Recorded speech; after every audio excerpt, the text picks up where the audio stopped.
Hello, listeners, and welcome to another episode of Cognitive Dissidence, the last episode of Cognitive Dissidence for the year 2022. As usual, I'm Jacob Shapiro. I'm your host. I'm a partner and the director of geopolitical analysis at Cognitive Investments. Joining me on the podcast is John Minnich. John is a PhD candidate in international relations and comparative politics at MIT, where he focuses on China. But more importantly, John is one of my best friends. We were roommates in college together and go back a long way. And there's nobody whose insights I trust more on China. So, John, thanks for making some time for coming on. This is a really, really rich episode, I think. Merry Christmas, Happy Hanukkah, Happy New Year, any holidays that you're celebrating that I'm not aware of. I hope that they are meaningful and full of light and warmth. And otherwise, thanks for making 2022 such a successful year for this podcast. The growth this year has been absolutely incredible, and we're hoping to double down on it next year, and it wouldn't happen without all of y'all's support. So thank you so much for being along with us on the ride and giving us this platform and trusting us to update you on what's going on in the world, and we will keep pushing forward. So cheers, take good care, stay safe. See you out there. Cognitive Investments LLC is a registered investment advisor. Advisory services are only offered to clients or prospective clients where Cognitive and its representatives are properly licensed or exempt from licensure. For additional information, please visit our website at www.cognitive.investments. The information provided is for educational and informational purposes only and does not constitute investment advice, and it should not be relied on as such. It should not be considered a solicitation to buy or an offer to sell a security. It does not take into account any investor's particular investment objectives, strategies, tax status, or investment horizon.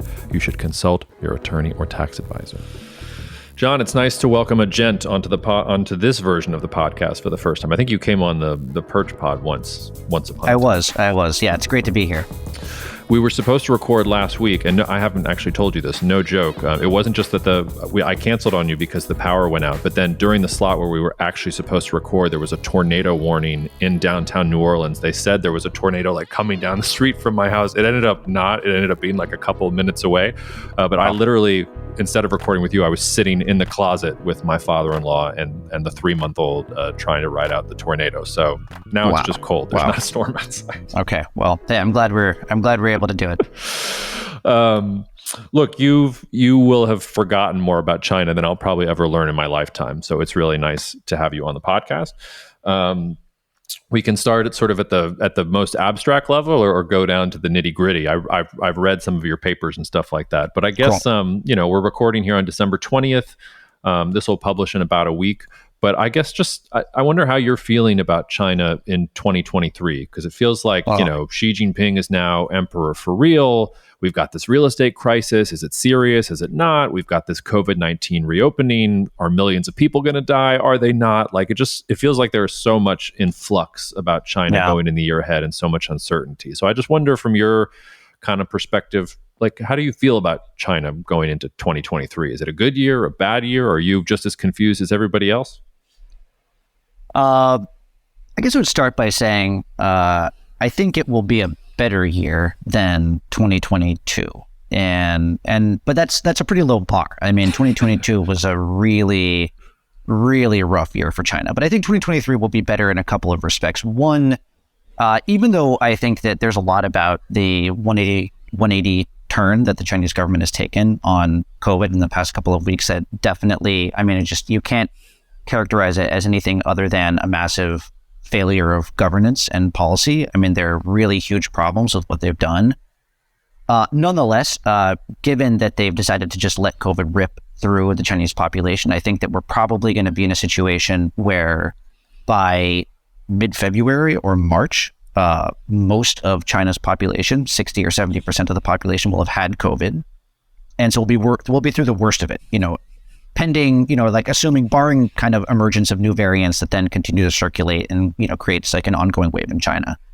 And if that's the case, then I think that what we'll see is, in the short term, by the middle of next year, some semblance of a temporary economic recovery that'll generate a lot of positive news and buzz around China. And so we'll have a sense that things are going better. Of course, all of the same underlying structural problems will still be there, but the one basic issue that we're not going to be going through endless cycles of lockdowns. I think that will be a major improvement. I think that the other thing too that we are likely to see is, and we already see some indications of this, is a general softening of China's diplomatic stance and diplomatic position. And I think real concerted efforts by Xi Jinping and the Chinese leadership to tack a different direction in terms of China's relations with the U.S. And of course, I think, again, this isn't going to change that much substantively, because I think the U.S.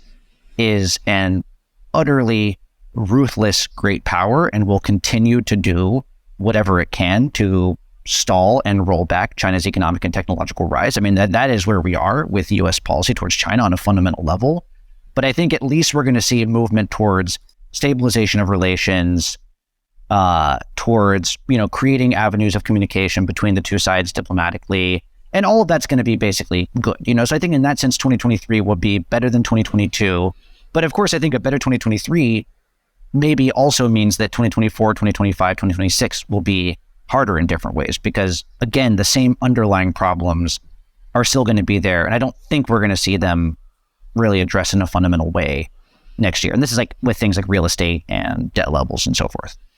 Yeah. Well, so if that's kind of the case, like if you feel like China is going to continue to soften diplomatically, I agree with you that the U.S. is going to continue to be ruthless about this.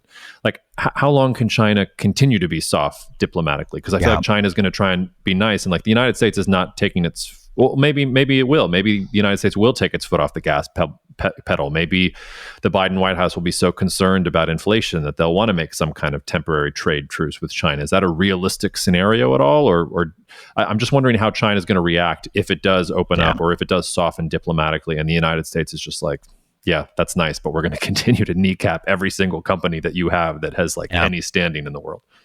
Yeah, no, this is a great point. And this is where I think, again, it's kind of, projecting this out beyond 2023, just because things move relatively slowly. So I don't know that we're going to see, 2023, I think will be in the up cycle. And then I think that things will probably, go down from there, because, and this is where in the long run, I'm really concerned about what's going to happen between China and the US, because I don't really see, I think we're just in a situation now where the US as the, declining hegemon, or as the established great power, however we want to characterize it, I think the U.S. has come to the conclusion that China's continued economic and technological rise poses a fundamental threat to the U.S.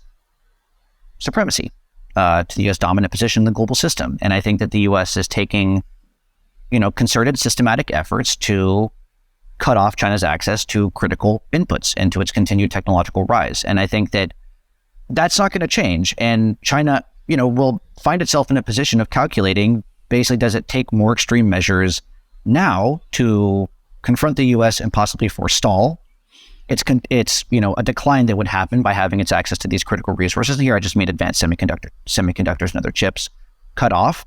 Or does China somehow, suck it up and take the hit and then just kind of continue to pursue self-reliance? But this is not really a realistic goal when it comes to most parts of the semiconductor supply chain anywhere in the near future. So I see all kinds of reasons for concern. And I think there are, in the long run, actually, I think sort of thinking structurally, both in terms of the export control issue and in terms of Taiwan. And this is where I see just really serious continued risks if the Republicans are in charge in the House and the Republicans are sending CODELs to Taiwan, and we see a re-escalation of tensions there. I think there are a lot of reasons to think that, how does this not end up in war?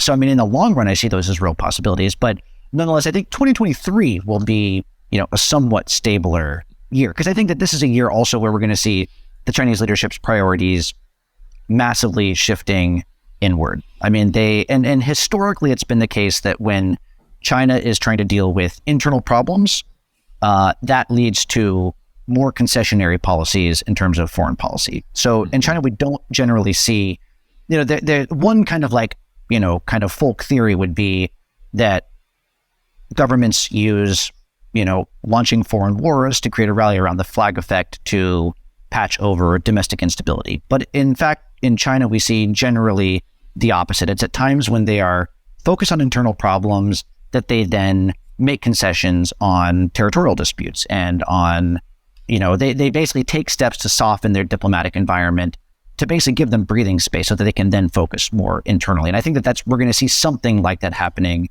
in 2023. And I think part of this also is because, and of course, it's been the case for every year since 2011 or so, we've kind of wondered, will this be the year when China finally tackles its internal structural economic problems, that it finally, takes the steps to reduce reliance on real estate investment and to increase consumption and all of these different things. And of course, not that I expect that 2023 is going to be a big bang year where they actually accomplish all of these things, but if we think that China's leaders are basically rational and they're responding to structural incentives and constraints, then I think surely this will be the year where they begin to take more concerted steps to address their internal economic problems. And that almost like kind of mechanically, I think, is going to mean a softening of, and attempts to soften the external environment.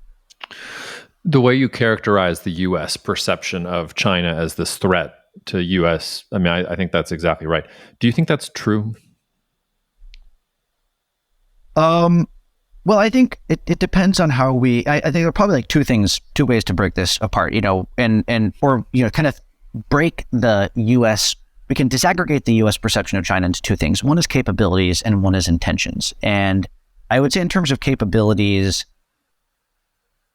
yes, fundamentally, I think it is the case that even though China has not caught up to the U.S. in many different discrete sectors, in aggregate, I think that the delta in China's economic and technological capabilities over the last 2 decades has been genuinely extraordinary. And so I think just from a perspective of the U.S. looking out, looking at a world where we went from a situation of very, very clear, incontestable unipolarity, where the U.S. was far and away the most powerful state in the system.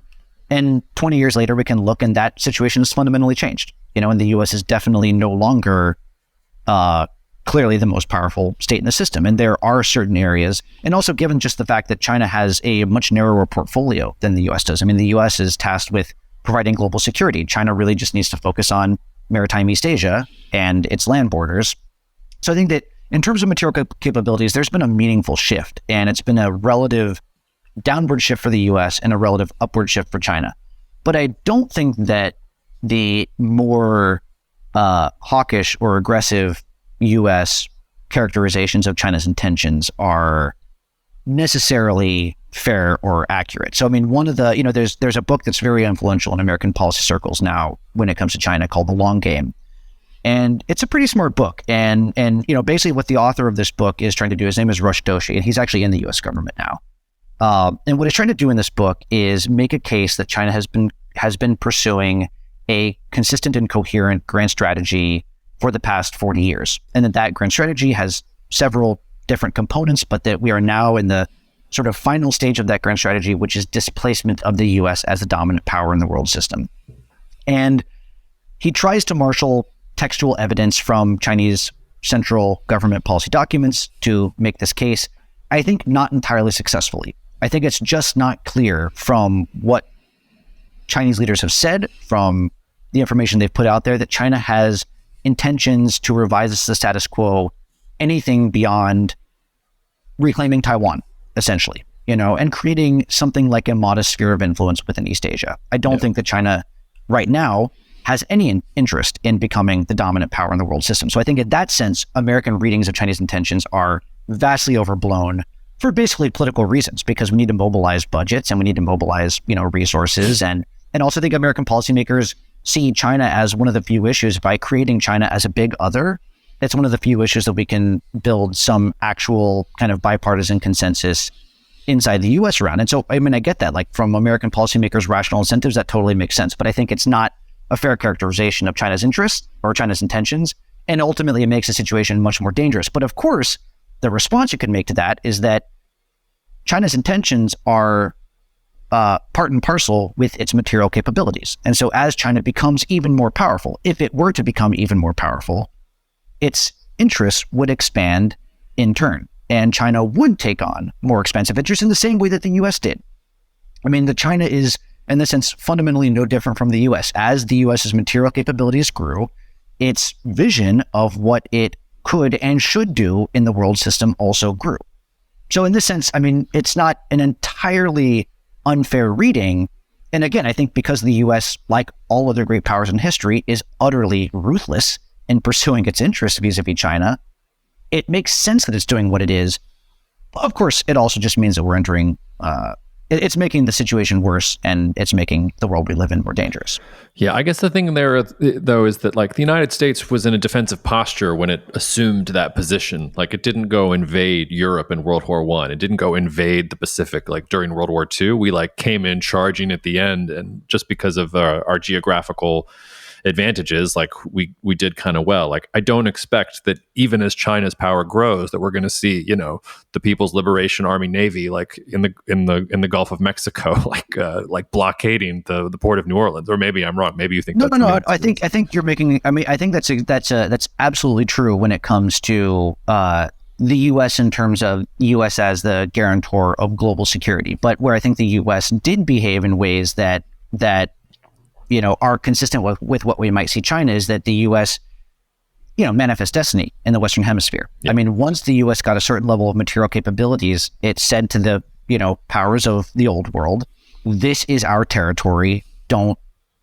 F with us, you know, like we control this. And of course, throughout the 20th century, we were, again, utterly ruthless in maintaining our total supremacy of the Western Hemisphere. And I think that is basically the extent of China's interest too. I mean, I think that China, in an ideal case scenario, it probably would like to exert the same kind of hegemony in East Asia that the U.S. does in the Western Hemisphere. Of course, that's simply not possible because in East Asia, China is ringed by, you know, countries that are one, American allies, and two, are vastly larger industrial powers than any other country in the Western Hemisphere. Yeah.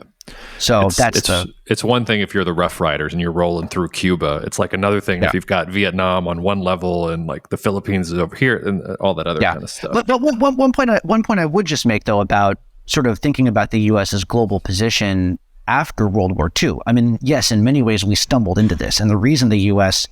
was equivalent to half the world economy in 1946 was because the other half of the world economy had destroyed itself. So that wasn't exactly the U.S.'s. I mean, the U.S. wasn't behaving as a grand imperial power. Nonetheless, in the decades after World War II, we maintained over 100,000 troops in Europe, and we maintained some 50 to 70,000 troops in Japan and South Korea. And we did continue to administer these regions as, in many ways, imperial protectorates of the American empire. I mean, and that was that's a kind of, and of course we did that defensively vis-a-vis the Soviet Union, but the Soviet Union collapsed and we maintained most of those forces in both of those regions, or a very sizable chunk of them. So, I mean, we've also behaved more offensively than I think the kind of mainstream American conventional wisdom might like to think. Yeah, no, I mean, China has a legitimate bone to pick there. Like the quote unquote Korean War became a U.S.-China war because MacArthur charged, you know, he wanted more than just the Korean Peninsula. No, that's one of the, I mean, of course it makes sense because it took place on the Korean Peninsula, but that is absolutely one of the most misleadingly named wars in 20th century history. I mean, it was the first U.S.-China war in many respects. That's what I've been calling it too. Have you read much about MacArthur? Do you have a view on him?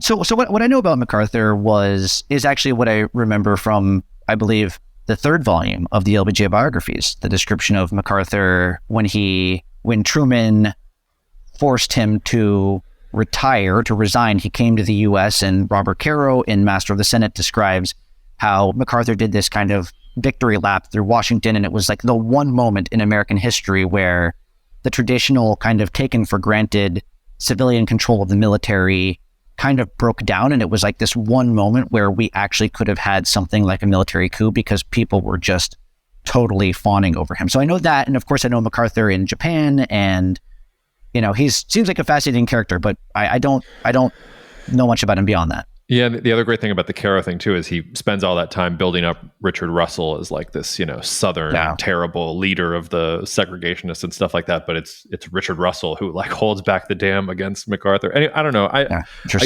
used to get into huge fights with George of all people about MacArthur because he loved MacArthur and thought that like what MacArthur did in Korea was incredible and thought that he was the best U.S. commander or general or whatever in World War II. And I'm like halfway through Manchester's big biography of MacArthur, and my only thoughts are that dude is weird. He is so varied and so brilliant and yet vain at the same time. It's like really hard to parse. But I don't know. I spent a lot of time thinking lately whether U.S.-China relations would have been different if Douglas MacArthur wasn't the one in Japan or in Korea and the Korean War hadn't happened that particular way. But before we get down that rabbit hole, sort of picking up on something you were saying before about China being ringed by, U.S. allies or other countries that are stronger than countries in the Western Hemisphere. And you already alluded to unipolarity. I think one of the things I'm struggling with the most right now, sort of on a long-term perspective, is the world moving bipolar with like the U.S. and China having a Cold War, or is it multipolar and China is just one country among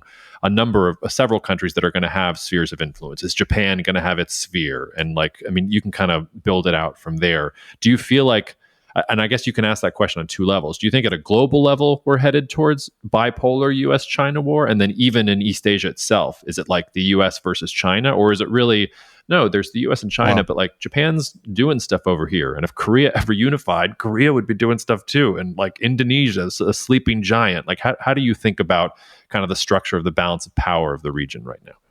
Yeah, that's a great question. I would say, part of the problem with this is that we are limited by history.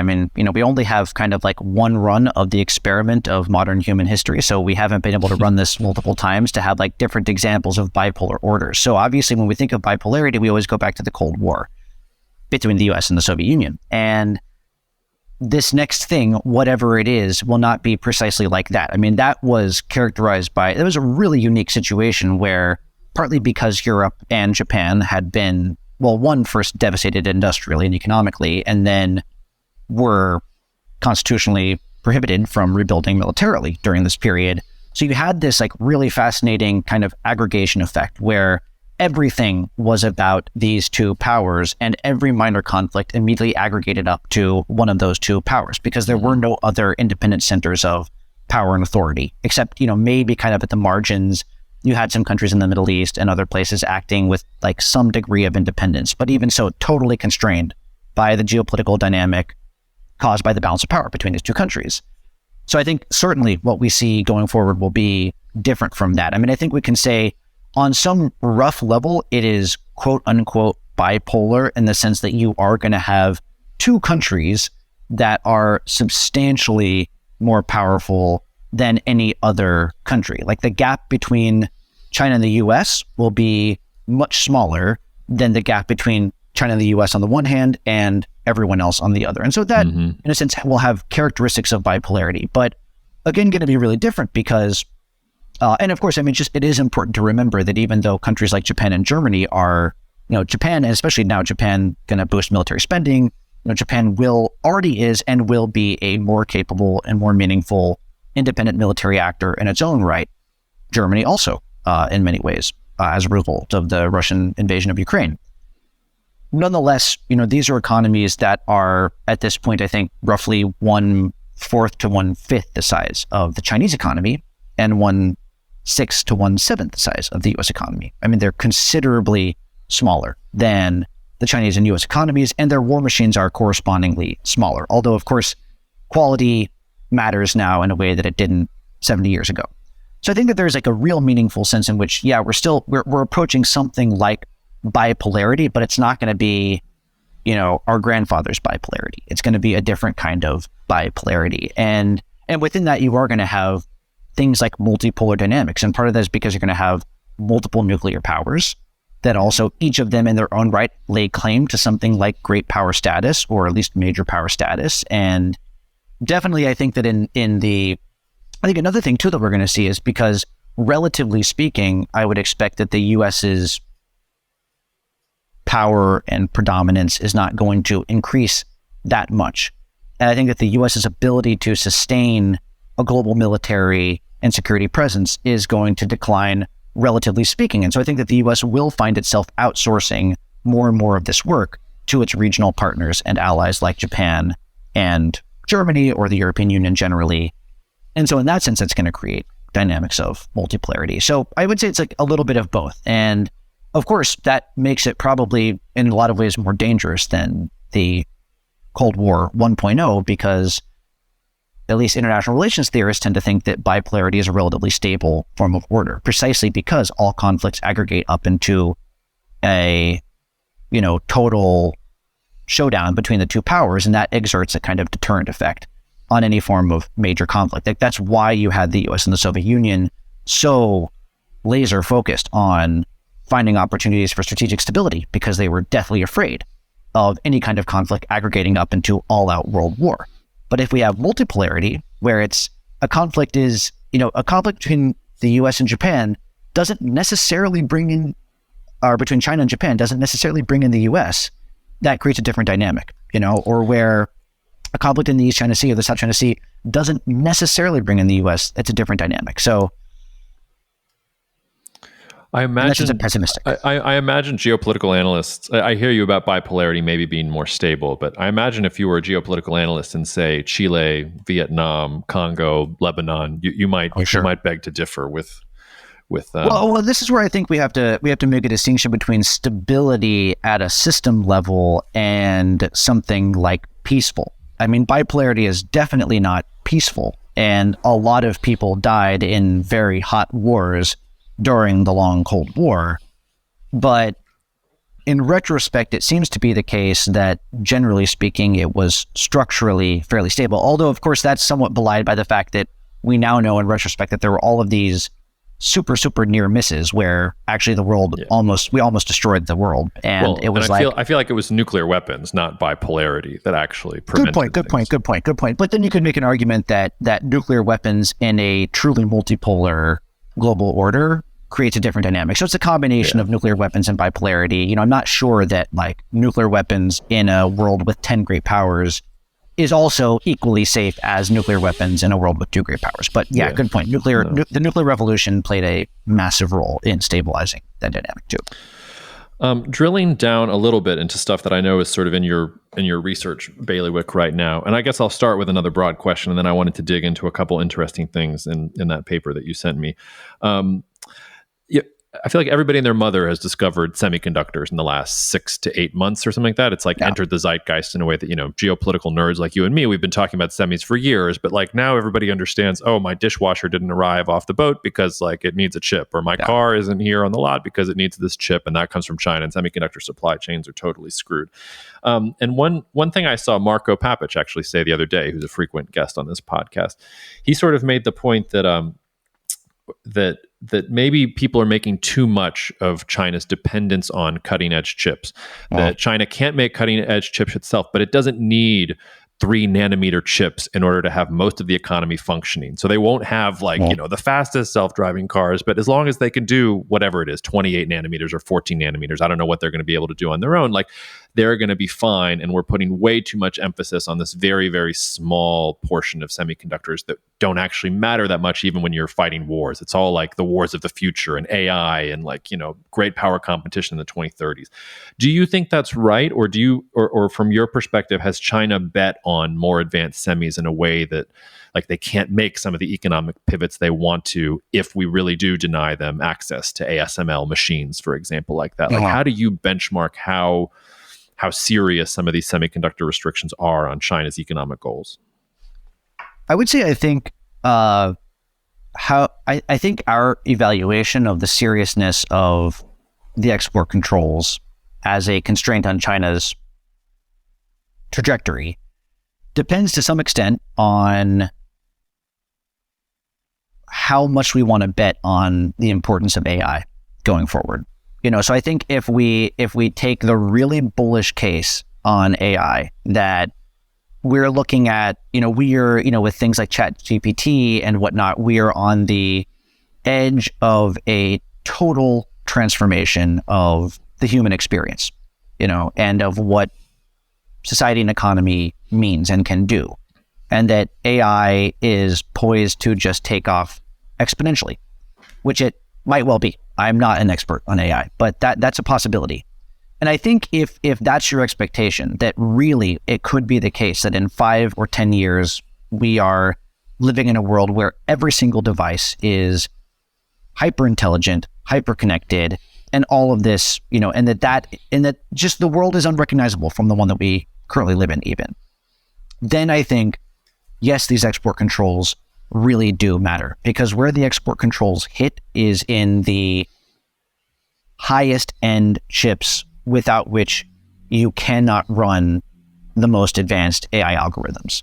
And these are chips that cost individually like well over $100 million to design and fabricate. I mean, these are just ridiculously powerful chips that at this point, basically only NVIDIA and maybe a handful of other companies can even design. And then, of course, only TSMC at this point, and maybe Samsung can fabricate using, of course, machines produced only by ASML, and various other kinds of semiconductor manufacturing equipment that it's, and the list goes on. So I think that, if your expectation is that AI is going to be fundamental to the economy in the next couple of years, or maybe 5 to 10 years at the long end of things, then I think that these, what it will do is it could potentially really fundamentally stall China's economic, not its economic growth in the near term, but its ability to make that dramatic structural transformation. But, I think the reality is probably that AI won't live up to those expectations, at least in the near term. I think that we're probably further out from that kind of world than kind of the most optimistic prognostications in Wired magazine suggest.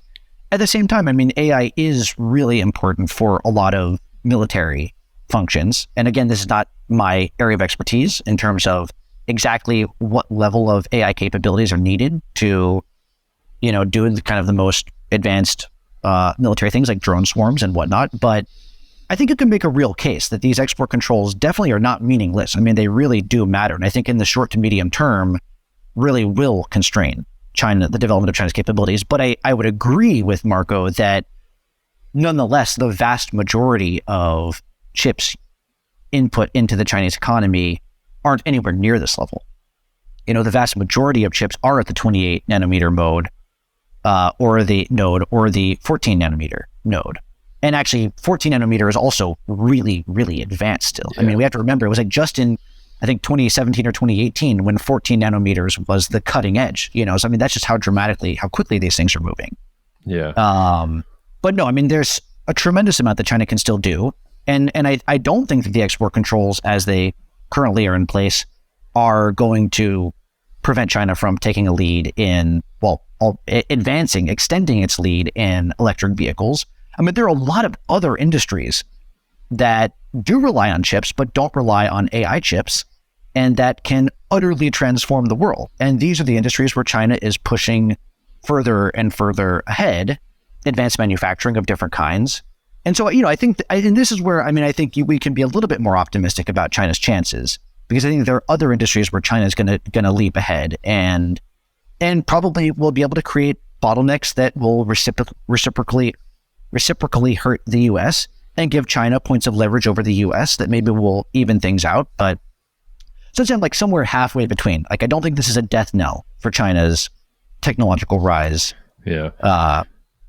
The conspiracy theorist in me wants to think that maybe China put so much emphasis on the 2025 plan on AI because they know they don't need AI to 2025. And it's like, hey, restrict all this AI stuff, but cede all the other stuff to us. Don't take your foot off the gas pedal there or something like that. But that probably gives them too much agency. Before I want to pick up on something you just said, but before I do, just brief aside, and AI made me think of this. Have you seen the new Avatar? Because I did. Yes, how was it? So I would say it wasn't okay. Yeah. So just a little bit of background for listeners. I was deeply obsessed with the first Avatar, which now I'm like vaguely embarrassed by because somehow Avatar at some point became not cool. But hey, remember back when it first came out, we were all blown away. I do. I was. You I were was particularly obsessed. blown away. I was. I truly was. Yeah. Zahelu and I See You. I mean, all of Yep. that. I was into it. I think I saw the first Avatar 4 times in the theater. I don't know. It touched something deep in me. I'll admit that. I would say the new one is really good. I really liked it. It's not mind blowing in the same way that the first one was, but it is. I mean, it is an amazing visual experience and a technological leap forward. And I do recommend people see it in the theater. Okay, but you're not running around your apartment with Christmas No, I'm lights not. and making Zahelu with the microwave No, or anything like no, that. I'm not. I'm not. The joys of youth. Well, let's maybe dive into something a little more nitty gritty before we leave it, which is that you sent me the paper that I guess has become your dissertation, and the most interesting thing you talked about in there to me, and tell me if I'm paraphrasing like years of research for you for like a podcast episode, so I recognize that I'm stepping on something that you've like poured blood, sweat, and tears into. But it seemed like the key takeaway was that like China has not been good at ascending technological value chains for things like semiconductors, things that are dual use, that have a lot of controls or that get governments really anxious. But if you go to, as you said, electric vehicles or some of these other technologies that are arguably more crucial for day-to-day life in a multipolar world where we're not going to be fighting wars, like if you're trying to figure out who's going to have the best economy, who's going to be the most productive, who's going to drive efficiency, things like that, those aren't necessarily the same things as who has the best like automated fighter jet that can like fight everything, right? Like that's a world that seems years down the road, and China has done a really good job at attracting that sort of well, I guess, is it intellectual property theft? Is it is it legal intellectual property transfer? I don't know. But like, I thought that was a really important point, that China actually has conquered some commanding heights of the modern economy based on that. But I'll let you riff a little bit and tell me if I'm getting to the kernel or if I missed like your key insight. So let me just kind of, by way of clarification, let me just provide a brief summary of what the paper was about. And yeah, as you said, this is what we call in academia the job market paper. So this is the paper that I took on the academic job market with me this fall, which I completed successfully, I'm happy to say.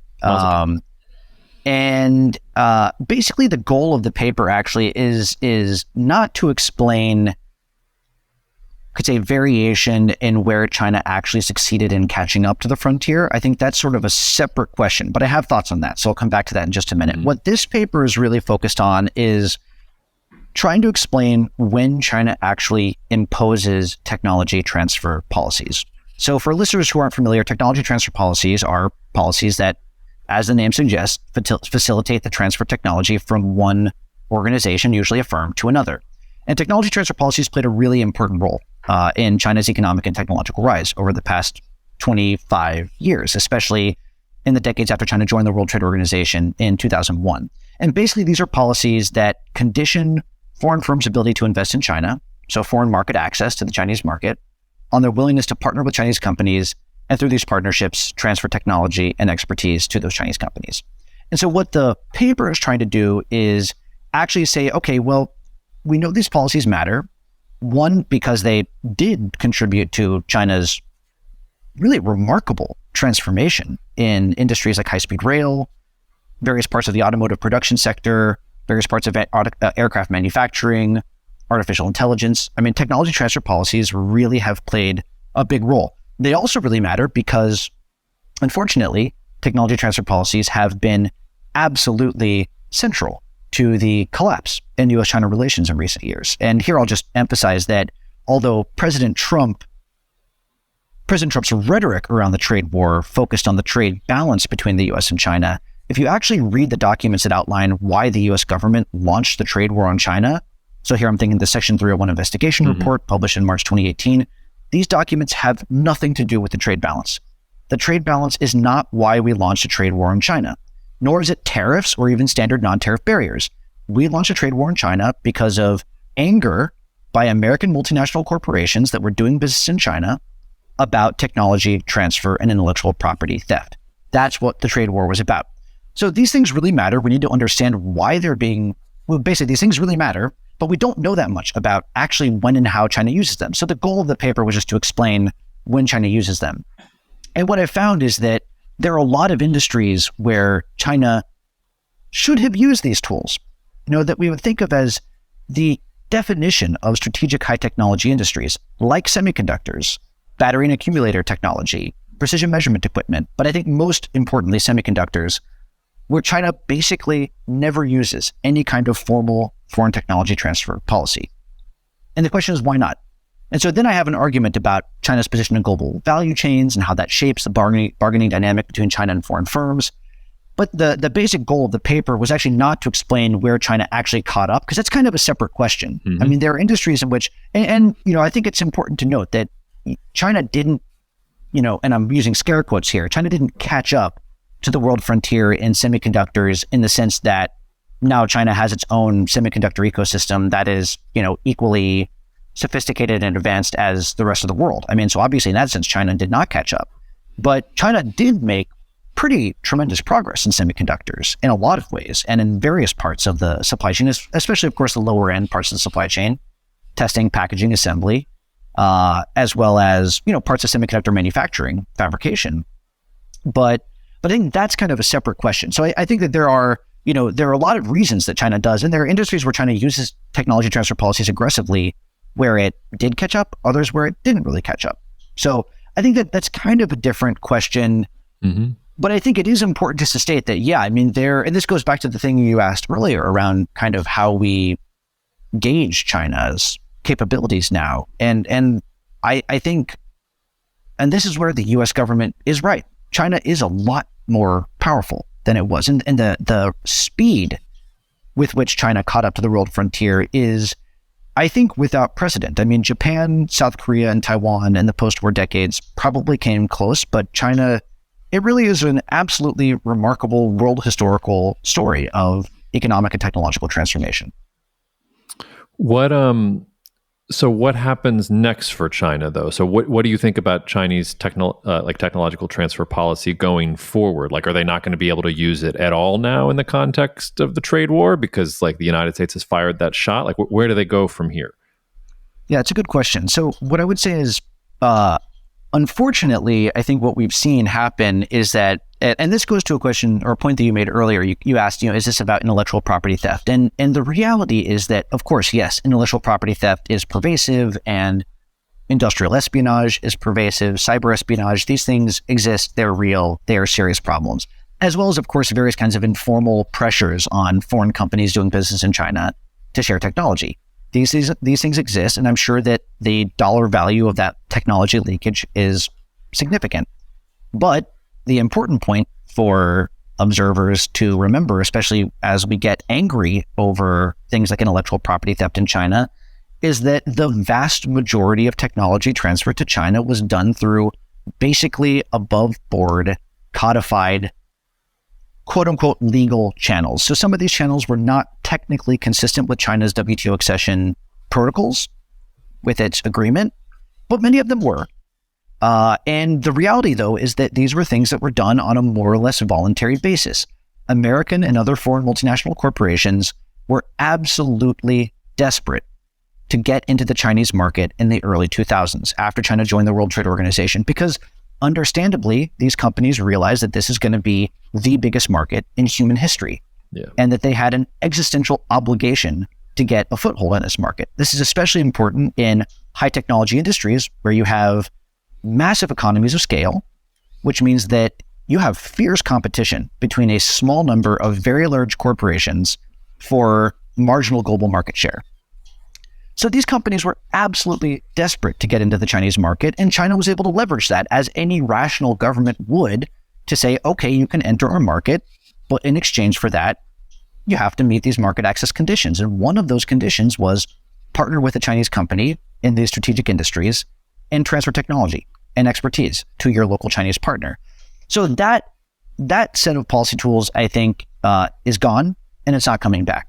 So my dissertation project, which I hope will be my first book, is in some ways a piece of historical scholarship, because we're talking about an era that doesn't exist. And it's a unique era that was able to happen because the US was still the unipole and the U.S. was less concerned. The American government wasn't really involved in regulating this stuff in the early 2000s. These companies were doing this on a company, individual companies negotiating with the Chinese government. And so that's out of the way because the U.S. has ramped up pressure on China. But of course, the reality is that where China needs foreign technology, it's still trying to get that technology. It's just doing it through more and more underground measures. And so I think the irony is that it's precisely the increased U.S. pressure on China that has led to an explosion of intellectual property theft and cyber espionage and things like that, because China no longer can get these technologies through above board channels. It has to go under the table. So these things, though, I think even these measures, which were absolutely rampant in the past 5 years, I think now in certain key technologies like advanced AI chips will become very difficult for China because the US has invested heavily with the export controls in improving essentially state capacity. I mean, the US state's capacity to monitor end users of products containing any form of American intellectual property when it comes to semiconductors. So I don't actually know what the future for China will be in terms of technology transfer. I mean, I think, Chinese officials, Chinese government leaders are extremely creative. I'm sure that they will find ways to continue to gain access to even the most cutting edge AI chips and related technologies. And of course, the point is that for military applications, they don't need to be able to produce these things on a huge, in a huge volume. They need a relatively small number of these things, which they can buy on the black market and install and operate. They don't need to have a TSMC, like advanced, fabrication facility, to be able to produce enough of these to put them in to, drone swarms. I mean, of course, what they need that technology for is commodity production of advanced semiconductor chips. But if that's not their business, then so be it. Meanwhile, they will corner the global electric vehicle market. And for all we know, the global electric vehicle market, and also because the reality is that we just don't know what the future holds in terms of technological progress. So maybe 5 to 10 years from now, quantum computing, which none of us even know what this means exactly, but we have some vague idea that it's out there. And I have at least read suggestions that quantum computing could totally change the game in terms of semiconductor, in terms of our reliance on semiconductors, because it means that we won't need to pack more and more compute onto a smaller and smaller size chip. And in that case, all of this was for naught. It could be the case that 10 years from now, TSMC's entire business model is just totally outdated. I mean, we don't know what the future holds, but I think in the meantime, China will take steps that it can to entrench its position in the technologies where the U.S. hasn't been able to come up with a solid enough national security explanation. I mean, because of course, this is the joke of what the U.S. is doing now. I mean, we are basically throwing around national security to justify controls on companies in China that, I mean, at least everything I'm aware of, these companies are engaged, if not exclusively, almost exclusively in commodity production of chips for the market, for the private market. That we're not talking about companies that are producing advanced AI chips for military applications or even for like humanitarian, human rights abuses in Xinjiang. I think at this point, we're leveraging national security to do everything we can to quell an economic competitor. But I don't think that this is any more about national security in a really meaningful sense. Well, yeah, you can see that. And, one of I think when the Trump administration wanted to put tariffs on Canadian aluminum, Canada was a threat to U.S. national security, like kind of give me a break. No offense to the Canadians out there. But the other part of this is that like, you mentioned sort of China having a domestic, semiconductor ecosystem. No country has a domestic semiconductor ecosystem that works. Like we might be a little bit better on certain things than China, but they're also better at things like, and I think the things that the United States is better at or that the Dutch are better at are harder to replicate for China. But all that packaging, assembly, things like that doesn't happen in the United States. This is sort of fabrication doesn't really meaningfully happen in the United States anymore, except for Intel. But Intel, my understanding is Intel has made a series of very bad decisions in recent years and have really fallen behind. I mean, even on fabrication, I don't think that they've broken past 14 nanometers yet. So, and of course, TSMC and Samsung are opening facilities here, but I mean, TSMC, and more importantly, Taiwan, I mean, Taiwan knows that TSMC is the golden goose for them. I mean, or the goose that lays the golden egg. I mean, they're not about to allow the U.S. to steal major TSMC production capabilities from Taiwan. And I think same for Korea vis-a-vis Samsung. I mean, TSMC, I think, is something like 8% of TSMC sales are 8% of Taiwan's GDP. Yeah. I mean, I think Samsung has got to be like equivalent to probably 15% of South Korea's entire GDP. Well, I'm glad you brought that up, and I'll get you out of here on this question, which is we hear so much about TSMC and Taiwan, and I mean, correct me if I'm wrong, I don't see China invading Taiwan anytime soon. It's going to be the Hong Kong playbook. They're not even close from a capability perspective, even considering. But I think that's the thing that's being lost in all of this is that what is South Korea going to do? Because the United States seems to have gotten some success in pressuring the Dutch, pressuring the Japanese, and coming on to let's create this, semiconductor ecosystem that excludes China. South Korea, as far as I know, hasn't signed on. And South Korea, generally speaking, looks more towards Beijing in the grand scope of history. And it seems to be sitting there sort of out in the middle. So I just wonder if you have a view on sort of China, South Korea. I was much more worried about this before South Korea's new government, which is nominally pro-U.S., but they also won by the skin of their teeth. So I just wonder how you think about South Korea and sort of this grand, because it seems to me they have a big role to play in this and that nobody's really talking about them in the West. That's a good question. And I'm going to have to punt a little bit because I don't have, I mean, basically what I'll say, I'll offer like my Punt eloquently. Nobody punts as eloquently as... Yeah, sure. Informed / marginally uninformed thoughts on South Korea. But basically, yeah, I think it is, I think South Korea has always, as you suggest, it's always tried to balance between the U.S. and China in a way that Japan hasn't. And Japan's facing a different kind of set of strategic parameters than South Korea is. I think, China is an absolutely massive market for Samsung and for other South Korean chip producers, and also is a massive production base for Samsung. In fact, Shanxi province, where Xi Jinping has part of his political roots, are in Shanxi province, and Samsung has massive production facilities there. So I think that South Korea will continue to hew towards a middle road position.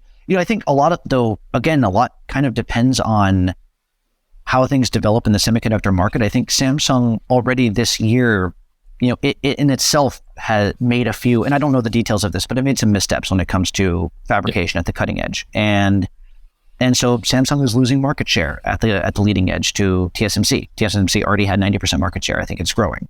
Samsung, still has, I think, dominant market share in memory chips DRAM memory chips, I guess, or maybe NAND. I can't remember exactly, but I think that I wouldn't expect to see South Korea sign on to the U.S. export control agenda in the way that, Japan has been. And I think part of this, though, is because I think that Samsung is more powerful vis-a-vis the South Korean government than any given Japanese producer is vis-a-vis the Japanese government. And this is why I think also, I know that there have been hints that the Netherlands is going to sign on to a more expansive version of the export controls, limiting not only EUV, which of course is already controlled, but DUV, which I guess is not yet controlled. But even that, I don't know, because, and this comes, I don't have a good sense of internal, Dutch politics, but I would imagine that ASML has a similar level of sway over the Netherlands government, because part of this is you've got like a monopoly player in ASML, the same way you've got something like a monopoly player in Samsung that's able to overcome any kind of collective action problem to lobbying the government for policies that are favorable to it. And the reality is that none of these companies want to be cut off from China. They all want to sell.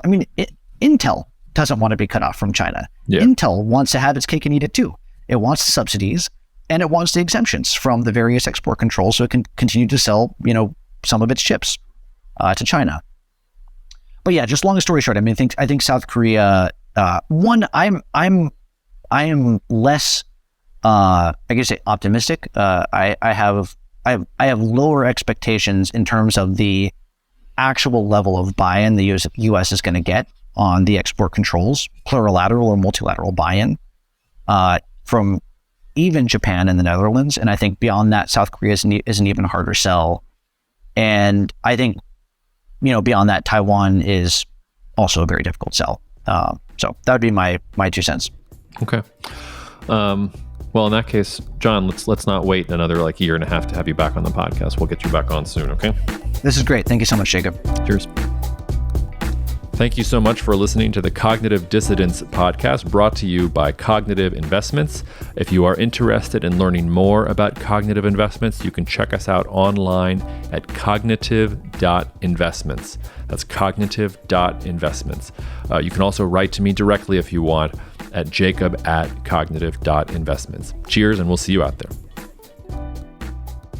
The views expressed in this commentary are subject to change based on market and other conditions. This podcast may contain certain statements that may be deemed forward-looking statements. Please note that any such statements are not guarantees of any future performance, and actual results or developments may differ materially from those projected. Any projections, market outlooks, or estimates are based upon certain assumptions and should not be construed as indicative of actual events that will occur.